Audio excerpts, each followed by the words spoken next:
చెప్పారు, బుద్ధి చెప్పారు. జై అమరావతి అని అందాం అని చెప్పండి. ఆయన ఎవడో కొరియా దేశంలో, చైనా దేశంలో పెట్టుకున్న మావిగాన్ పేరు పెట్టండి. హూ ఇస్ ద మావిగాన్? బొత్స సత్యనారాయణ లాంటి పెద్దోళ్ళు కూడా మావిగాన్ అని ఎప్పుడైతే జగన్మోహన్ రెడ్డి గారు చెప్పారో అందరూ రెండు చేతులు జేబుల్లో పెట్టుకుని రోడ్ల మీద తిరుగుతున్నారు వైసీపీ నాయకులు. ఆ ప్రేమిస్తే సినిమాలో ప్రతిచోడు కనుక ఇలా అనుకున్నట్టు వాళ్ళ పరిస్థితి అంతా అయిపోయింది. వాళ్ళకి అర్థం కావట్లేదు మావిగానంటే. ఆయన కర్ణాటక నుంచి ఆదేశాలు ఇస్తాడు, మీరు తొడలగొట్టండి, మీరు రోమాలు చూపించండి, మీరు కత్తుల కోలాటం ఆడండి రప్పనని.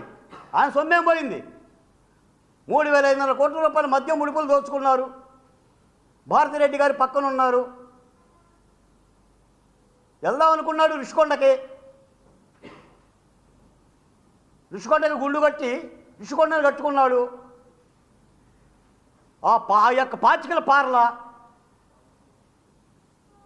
ఇలాంటి దుర్మార్గమైన వైఖరిని అంటే ఈ సందర్భంగా చెప్తుంది. రాజధాని అమరావతి రైతులు, శాంతి కాముకులు, ఉండవల్లి ఉద్రిక్తతల నేపథ్యంలో జగన్మోహన్ రెడ్డి గారు వైసీపీ పార్టీ చేసిన కొత్త కుట్రకు నాందీతరా? ఏ రైతు కానీ ఏ మహిళ కానీ రాళ్ళేసే ఆచారం లేదు. వాళ్ళు రైతు బిడ్డలో వాళ్ళ బిడ్డలను కొట్టారు, పొత్తి కడుపులో కాలేసి తన్నారు, ఎద మీద చెయ్యేసి తన్నారు రా, ఎద మీద చెయ్యేసి అరెస్ట్ చేశారు రా. దుర్మార్గులారా, రాజ్యహింస గురించి మాట్లాడతారా? ఎక్కడో బాంబేలో ఉన్న కాదంబరిని తెచ్చి శానిటరీ ప్యాడ్స్ ఇవ్వలేదు.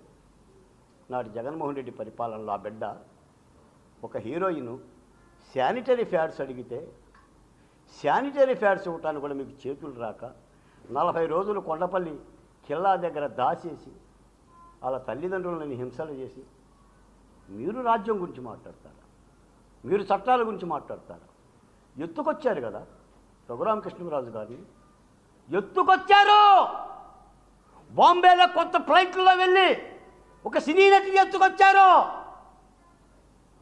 కానీ నేను డాక్టర్ సుధాకర్ జోలికి రావడంలా చెరల పెట్టారు కదా ఒక డాక్టర్ని, పెడరెక్కలు విరిచి కట్టి ఏం బావుకున్నారు? మా ఉసురు పోసుకున్నారు, దళితుల ఉసురు పోసుకున్నారు. డ్రైవర్ సుబ్రహ్మణ్యం, అబ్దుల్ సలాం, అమర్నాథ్ గౌడ్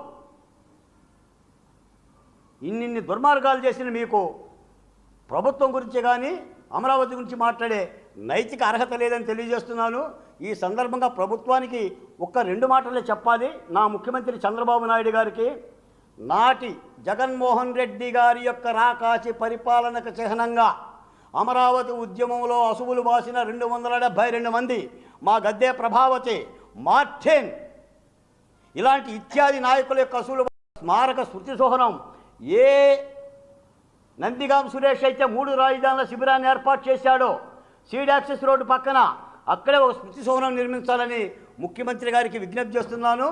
రెండో అంశం, ఈ అమరావతి అభివృద్ధి పనులతో పాటు చంద్రబాబు నాయుడు గారు